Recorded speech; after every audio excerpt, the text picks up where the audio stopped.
Hello, everybody, and welcome to Waltrip Unfiltered. It's my podcast. You can check us out on the Fox Sports app if you're watching via your favorite podcast app.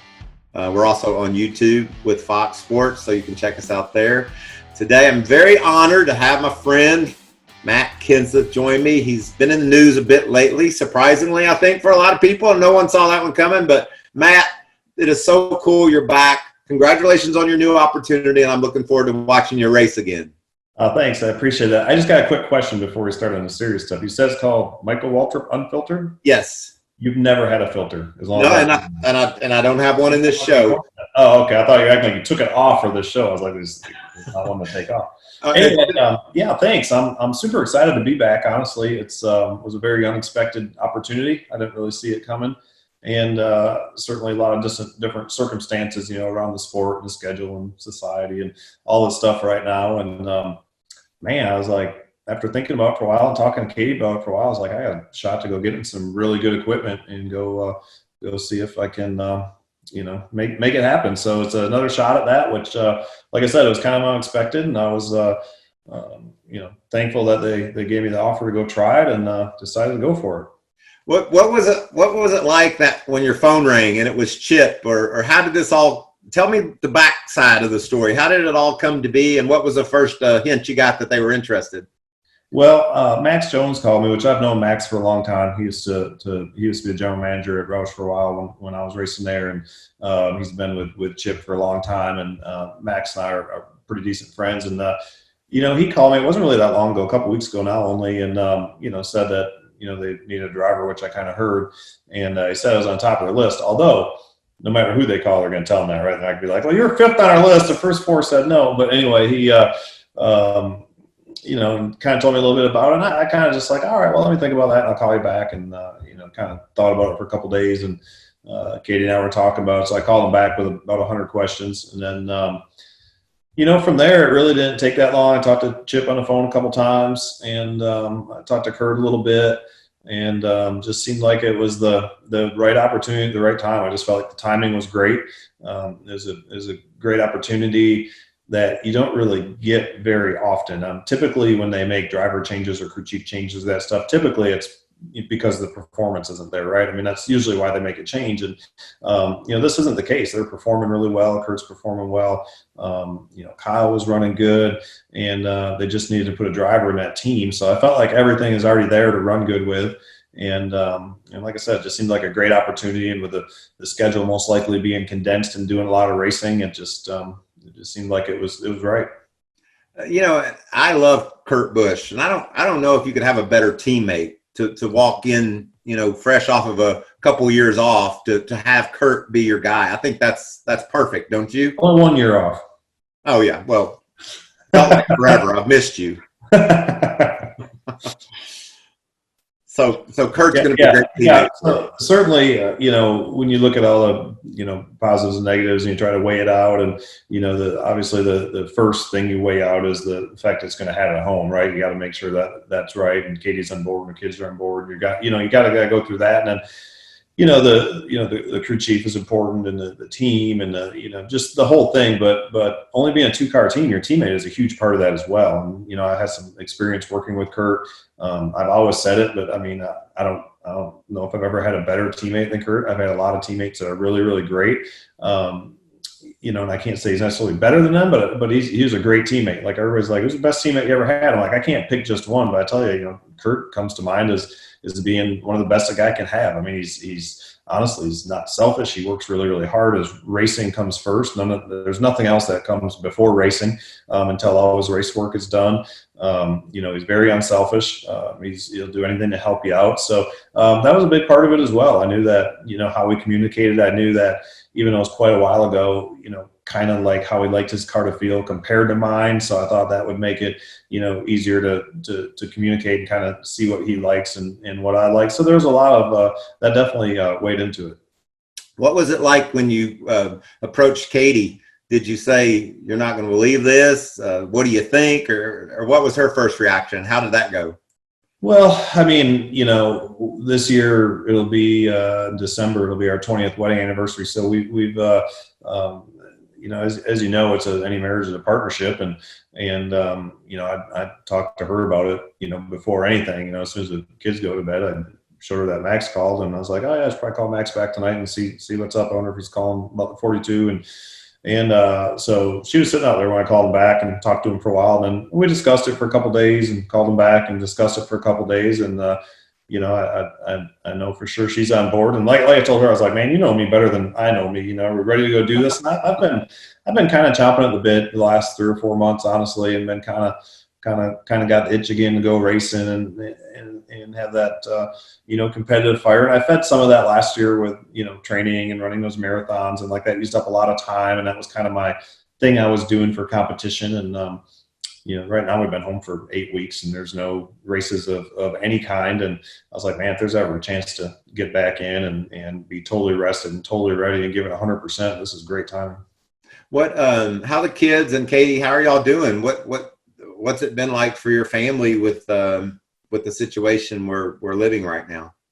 Yeah, I tell you, there's a lot, obviously, that's bad in the world right now and is scary, and a lot of things that people can't do, a lot of people suffering, but I think you always got to try to find the silver lining. And I know for us, for sure, it's been all the family time we've had. We haven't, the kids haven't left here in almost 9 weeks. We went through a drive-through birthday party. Other than that, we've pretty much been here, whether it's in the pool or playing on the playground or being outside or homeschooling or whatever. So I'd say that it's all been that aspect of it's been really, really good. Now I'm ready for things to get somewhat back to normal. I know our kids certainly miss their teachers, and they miss their friends at school and their organized sports and, all that kind of stuff. I can tell it's starting to get to them a little bit. They're kind of ready to get back and do some of that. But I'd say overall our time together has been really, really good. I think we've learned a lot about each other, and the girls have certainly all got closer because none of them are ever gone doing different sports and activities. Like all 4 of them are together all the time. And yeah, there's been some battles and some fights, but overall they're getting along good. Well, that's good to hear. Now let's flip the switch here. You're going to go racing, and the last time you were in a race car that I'm aware of was an awesome race up in Wisconsin in the late models where you took on Ty Majeski and got the big win late. That was a great race and really fun to watch. How cool was that for you to get in the car and go win? Well, it's always fun to win. That's why we do this, right? But yeah, Slingers, as you know, is a lot of fun. Ty is really, really good in those late models up there, and he had us beat pretty bad. He was really, really fast on a long run. We were pretty good on a short run, but after 10 or 15 laps, he would kind of start walking the dog pretty good. So we got into that last 100, and I kept up as long as I could, and then I just kind of slowed down and saved the tires because he was so much faster. I wasn't going to beat him, and we just got fortunate. Honestly, we got a caution with like 15 to go, and I was all over him. We were still side by side, and we got another caution and he was just starting to pull away, and then we got another caution with only like 4 or 5 to go, and that kind of played into our hands. I was able to kind of stay in there on the restart and keep putting the pressure on him. He bumped the wall a little bit down the backstretch on the white flag lap, and that let me pull up alongside him even and was able to make the pass in the last corner. So that was fun. And then the next month, though, we went to Madison and we finished 4th, and I think he won by a straightaway. So they got their stuff together up there, and they're pretty fast. Yeah, I love that kid too. He's so fun to race, and his background in late model racing and iRacing, he's gotten on the NASCAR big stage, I think, because of his iRacing fame, but you know him as a great short track racer, and that was a great battle, like you said. When you think about, you get this opportunity, how about the fact that they're saying, okay, Matt, welcome back to the Cup Series. We're going to go run Darlington twice. You've got to be a little bit intimidated by what you're faced with here right off the bat. You know who should be intimidated is like the immediate 8 drivers that have to start next to me. Those are the ones that should be worried.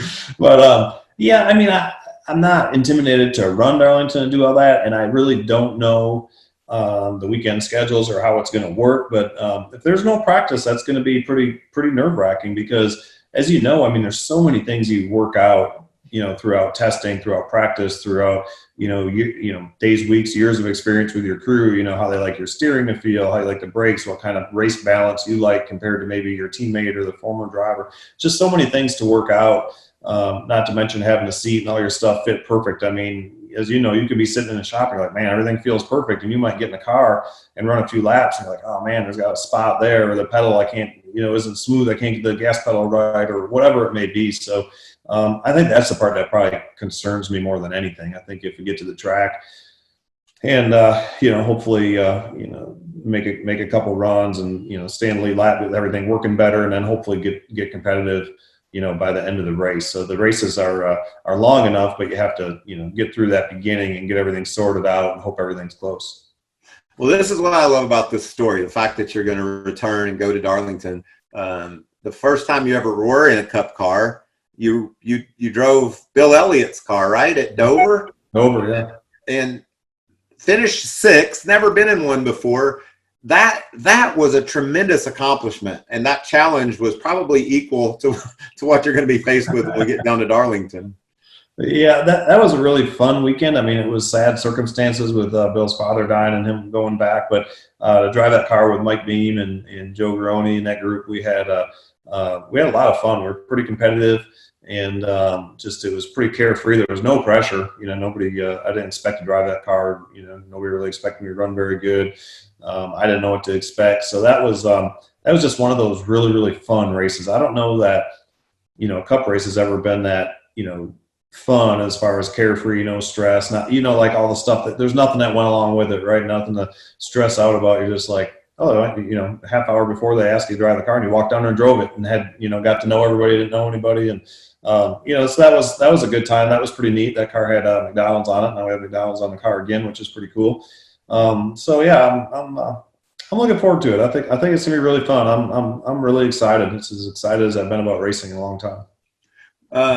I want to talk about when you showed up, because I was, I'd been around for a while and I hadn't won anything. And I kept seeing these kids, come to NASCAR and get these great opportunities and go to victory lane. And I was envious. I was a bit jealous. I was also mad at myself that I couldn't figure it all out. But when you showed up, I think the first, I know I don't check me for facts, but I think one of your first races, you were running third in a Busch race, and you maybe had an issue late. But from the day you showed up, you've been a winner. You've raced right up front from the beginning, and I liken you to Martin Truex a little bit. Remember when he came down from Jersey and jumped in Dale Jr.'s car? He just bam. He was a winner and ran right up front. And Mark Martin, Mark Martin was a great racer as soon as he came to NASCAR back in the 80s. And Mark Martin was a great racer when he left at 53 or 54 years old. I say all that to say, oh man, I got a long time left. Yeah.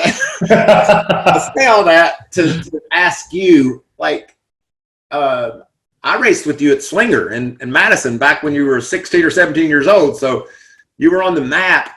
But I had Dale Jr. on my podcast the other day, and we were talking about our paths to NASCAR and the advantage, quite honestly, we had getting there. And that was, my brother and his dad. You didn't have any of that. And obviously there's a lot of people like Robbie Reiser that helped you along the way. But it's pretty awesome what you did and what all you've accomplished, championships. And coming from just you should be the inspiration to any short track racer in America, because that's who you are. You're a short tracker that was able to find his way to the top. Well, I mean, a lot of it is good fortune. I've had a lot of great car owners through the years in the late model ranks and what have you, because, Dad and I mean, obviously, our fathers is what got most of us all started in racing and started racing with him at the little local short track, and my uncles raced and all that stuff. But, we weren't going to get much farther than that, not from a wealthy family where we were going to afford to build ASA cars or something and go racing. So, through racing and racing with my dad and fortunately winning some races, and we catch some other people's eye, like Freddie Nielsen or Mike Butts or whoever let me go drive their cars different places in the state, or some ASA races, ARCO races, that type of thing. So, and then, obviously the big break was to come down and drive for Risers. And again, it's all about, at least for me, I just feel like a lot of things are about the opportunities and timing. And just like this one, I knew the timing and the opportunity, what it was. I just knew it was the right one. And most of the time throughout my career, I've been fortunate because I've typically in a short period of time known whether it's the right one or or not the right one. If it's meant to be, it kind of all happens and lines up. If it's not, it doesn't. And, with risers, it was interesting. I was in the South down here running a couple late model races, and we had a week off. And I went by Riser's Busch shop, and Robbie was never really a fan of mine. We raced together, and we kind of butted heads.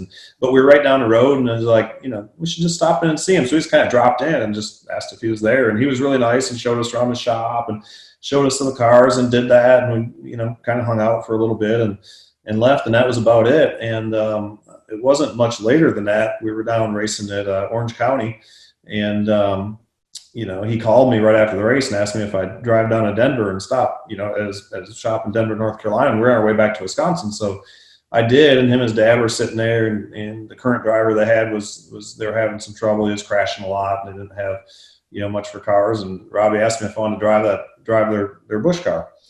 And I was like, well, when? They're like, well, next weekend in Nashville. And I was like, ooh. I got some commitments and stuff. And they're like, here, why don't you sit in this car and see how the seat fits? So I'll never forget this. I go sit in the car, and I had the tail knocked off. So it just got backed into the wall somewhere. So I'm getting fit in a car that's wrecked. I think there's only one car in the shop that wasn't wrecked. And so I drove home and thought about it a little bit. And I was like, I just got to take the chance, because I don't think I'm ever going to get another opportunity. I mean, they weren't really running that great at the time and all that. But I went down to Nashville. Me and my dad drove down there and met up with Robbie and John, and kind of ran that first practice. And it was funny. I knew like a half hour in that it was going to work really well. Like Robbie and I kind of spoke the same language, and the way he would organize things. And through the years, you meet with a lot of people that really don't, maybe don't totally buy in, right? Robbie was like one of those guys that just buys in. He's like, well, if this is what the driver's telling me we need, this is what we need to do, and would do it. So we had, great communication. We started off, we ran really well there.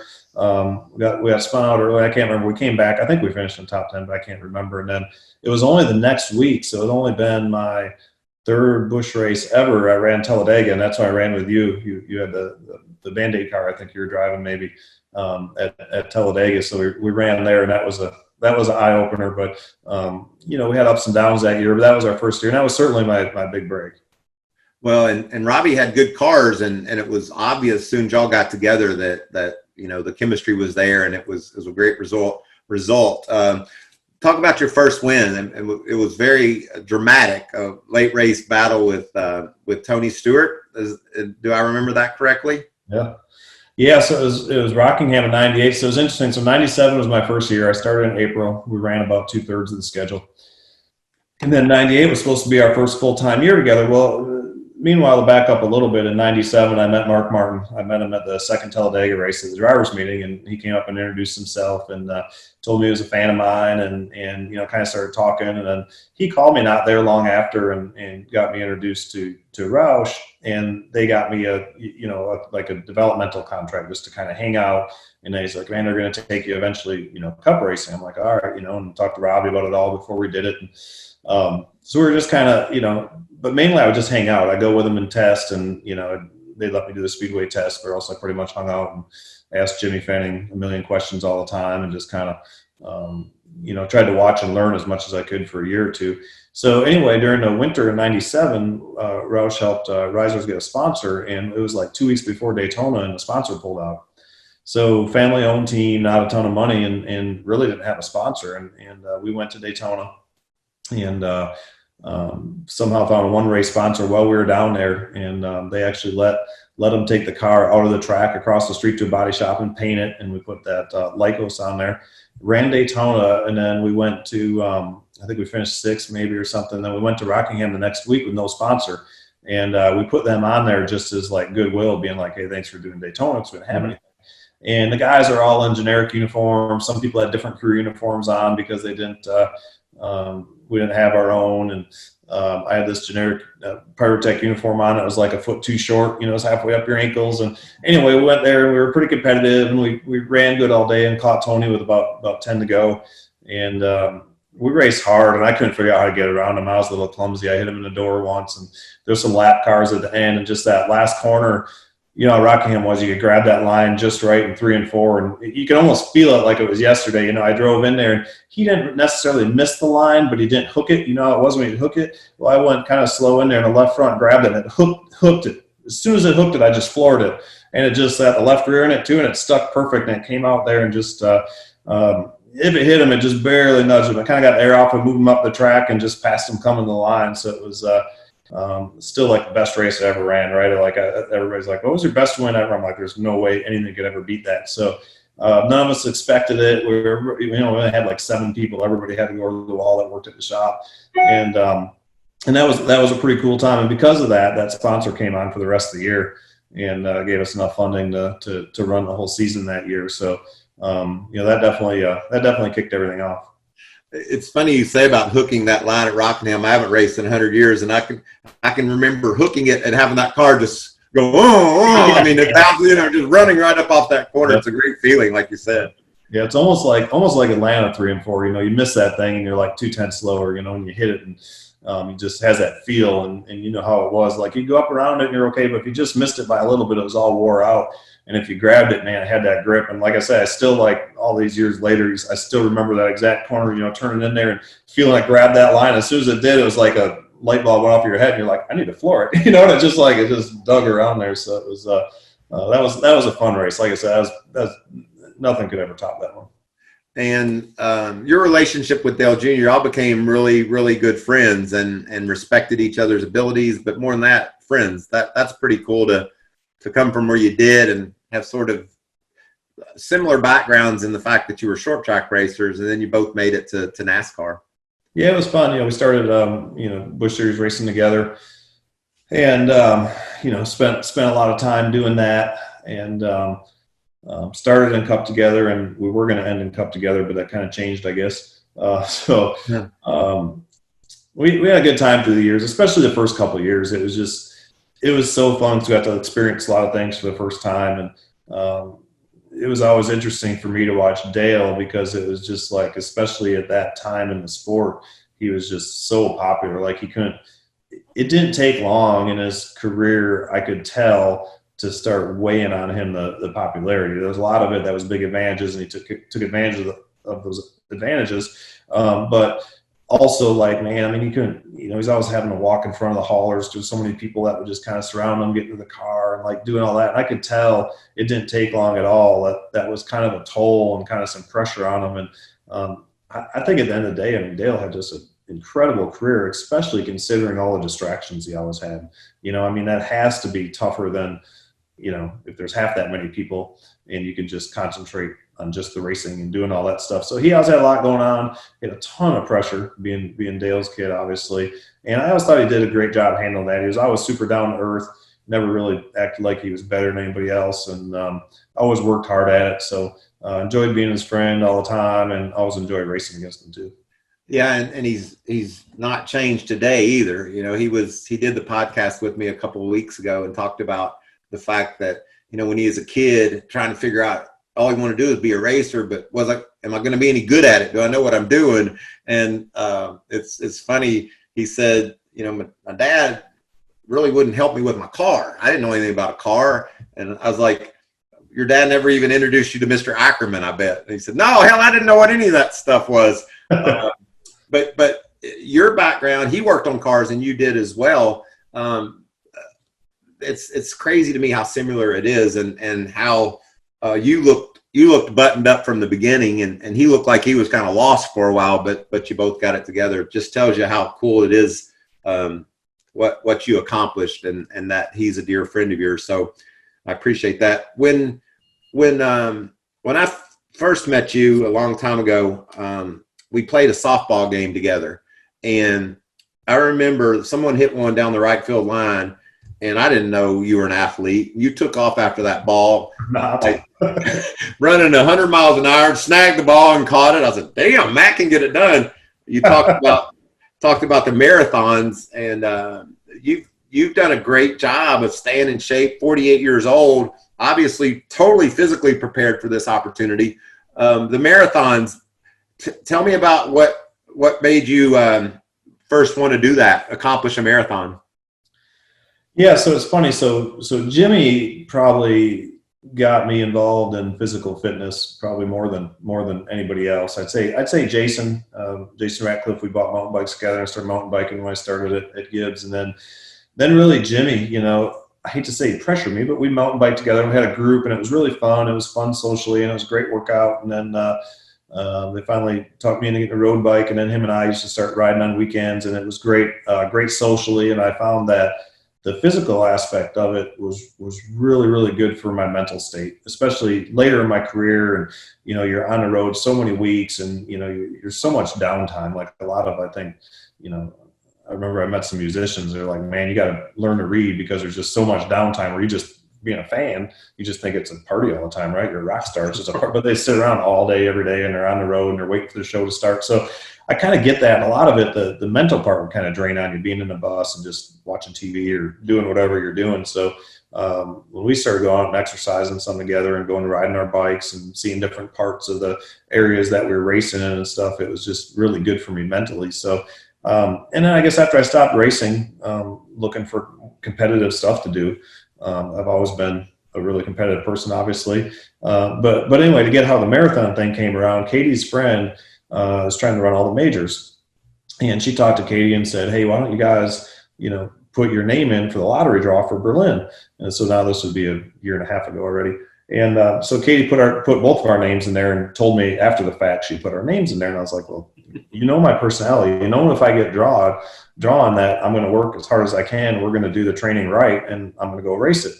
And she's like, yeah, I promise I'll do it with you if we go. But, you know, you got to give me a week in Europe after that, because I've never been to Europe. You know, you think of racing all these years and all the traveling you do, but it's all in the United States. It's a lot of the same places you've been to a bunch of times. And I've just never traveled, you know, overseas anywhere before. So that was one thing she really wanted to do when I wasn't racing every week, and you know, take the kids places and go do things like that. And we traveled a ton last summer, but so anyway, you know, both of our names get drawn, and then so we had a couple friends that were going to go with us, plus that other friend of hers that was going to run it. And we just started training for it. 20 weeks. We put 20 weeks into it, and you know, did everything from putting all the time in, you know, the running, the nutrition, just trying to do it all right. And so we decided to go do it. We both had a good experience, and then was able to hang out over for a week, which was just a great experience. We had a really good time doing that. Just a really fun time. And then I didn't do quite as well as I hoped. And then I had a spot in New York about a month after that, and I went and followed up and did that as well. So it was fun. It was kind of, you know, gave you something besides all the normal stuff you do around here, you know, to kind of aim for and train for and build a schedule, and kind of all the things you miss when you're not racing anymore.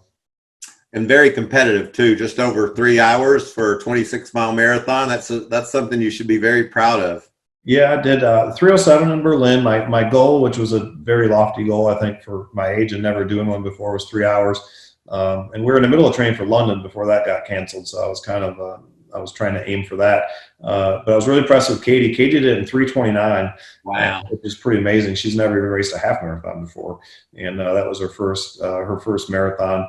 And so we had a great time training together. She said the race was miserable and she never wanted to do it again, but she did really, really good.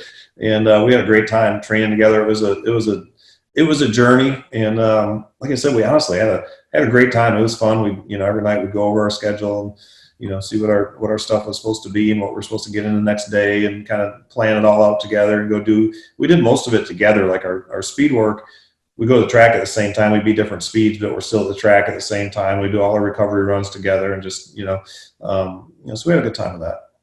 You know what I love about the podcast? I was thinking to myself when you were talking earlier, I'm like, why the hell do they have a lottery draw to run the Berlin, Michigan marathon? I totally thought you ran that Berlin, but no. And the best part was Oktoberfest was going on, so then it kind of, it was in the middle of Oktoberfest. So this is kind of funny, which I sort of regret this, I sort of don't. But so we stayed in. So we left Berlin on a train. My friends, they like to travel a lot, and we let them make all the travel plans. And thank goodness we have them with, because my friend's wife did an awesome job planning out everything we were going to do. But like 3 hours after the marathon, we got on a train and took it all the way to Prague. And then we stayed there for, I don't know, 3 days or something. And then I can't remember where else we went, but we ended up in Munich, and that's where we were going to fly back out of. Well, Oktoberfest was going on in Munich. And I got to be honest, we went to so many places and had so much fun, and did all this stuff. And it was like the first night we got there, like, we're not going to Oktoberfest tonight. We're probably go tomorrow. Well, then it got to be tomorrow. And we're like, Does anybody really feel like going there? Because I don't know if you ever been there, but like I don't know how many people it is, but all it is all these big beer tents, I guess, and people dressed up kind of funny, and just packed, shoulder to shoulder. Like, I mean, just so many people you can't even imagine. And like, we all kind of agree is like, none of us really felt like battling that. So we went to this, I don't know what they call them over there. I'd call it a brewery, but I'm not sure exactly what they're called. But this one famous one, I can't remember the name of it, that my friend Morgan always wanted to go to. So we just went there instead. We just hung out there for a couple hours and never actually went to Oktoberfest, but we were there during it before we flew home. So we saw a lot of really cool stuff. Getting back to the present, what have you heard about what things are going to look like when NASCAR is going to announce today, and it'll be out by the time this is shown, that we're going to race Darlington twice and Charlotte twice in the month of May, and then after that, who knows? What do you foresee as being the schedule? 2 or 3 races a week as we go forward? Have you heard anything? I'm actually looking over an email right now as you're talking. It says confidential. So let's see. When's this going to play? It's going to play Monday probably. Oh. I don't know. What does it say here? It looks like Darlington 17th, Darlington again on the 20th. And then Charlotte twice, I heard. Charlotte 24th and Charlotte 27th. Looks like that's all it's out.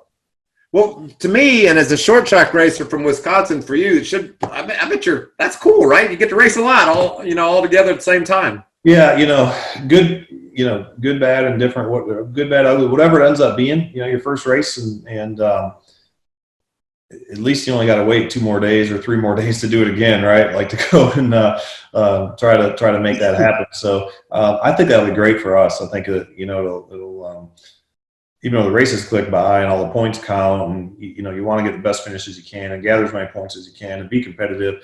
No matter what, I think that the quicker we get, more time we get to spend together, the faster that happens. I think the faster we'll excel and the faster we'll learn, and the quicker my learning curve will be. I mean, I don't know that if you're just racing every weekend and you go do your debriefs on Monday or Tuesday and you go look through data and you go do all that, and then you sit around 4 days waiting to race again. I mean, I'd rather get all that done in a day or two and then go race again, and then try to learn there and then try to let that sink in and go learn again and go race again. So I really think for my situation, I can't say it's perfect, because on a normal weekend, you'd have a lot more seat time before you actually had to compete. But doing them all right in a row, I think, is a really good idea for a lot of reasons. Well, that's awesome. You remember that time at Pocono when I was running like 5th and you crashed me? I think that's that helmet right over your shoulder. Is that it? You got to turn backwards, so I can't tell. This one. Is that it? Oh, that's not it. No. That's an XM helmet. That's not. It looked like this one, and right on the shield, you autographed it for me, and you wrote, "See this smudge? This is why I crashed you." The smudge messed up. The funny thing about that is, like, I still can't remember doing that. I know you told me, and you tried to make up some edited video clip, but I never saw it. I remember it vividly. It was July 2005. You do have a good memory.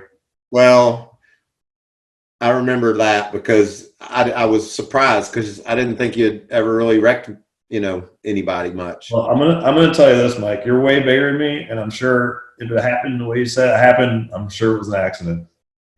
I agree, man. I appreciate you. Thanks for letting me interview you, and good to see you back. And I'm really happy that I get to talk about Matt Kenseth on Fox NASCAR when we go racing. Oh, thanks. I'm looking forward to getting back at the track, and man, it's always good to see you. Yeah, you too. Have a great afternoon, and we'll see you in Darlington. All right, sounds good. Thanks, Matt. No problem, buddy. Well, that was fun. I didn't know I was going to catch up with Matt Kenseth this week, nor did I know that he was going to be back behind the wheel of a NASCAR Cup car, but that's really, really, really cool to me. I'm a big Matt Kenseth fan, have always been one. He's just a down-to-earth, humble, great race car driver. From the time he showed up, the first time he hopped behind the wheel, he was a winner, competitive, run right up front, and I think he's going to continue that. I remember seeing him testing for the first time at Rockingham, and he was right out next to the wall just hauling the mail.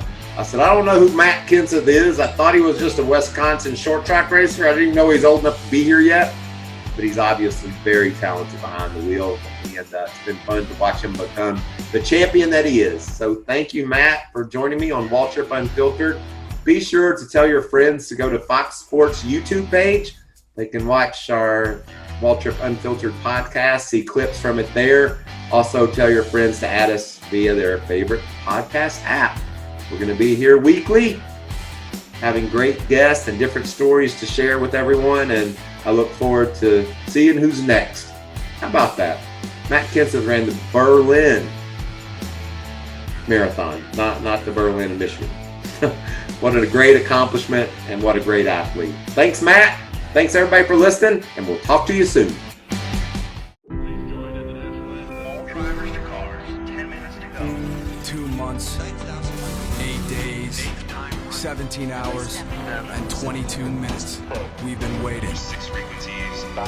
to hear those 4 words. 2 laps to go. Start your engine! NASCAR is back, live from Darlington, Sunday, May 17th on Fox. For more great NASCAR on Fox content, subscribe to our channel. It's somewhere right around here.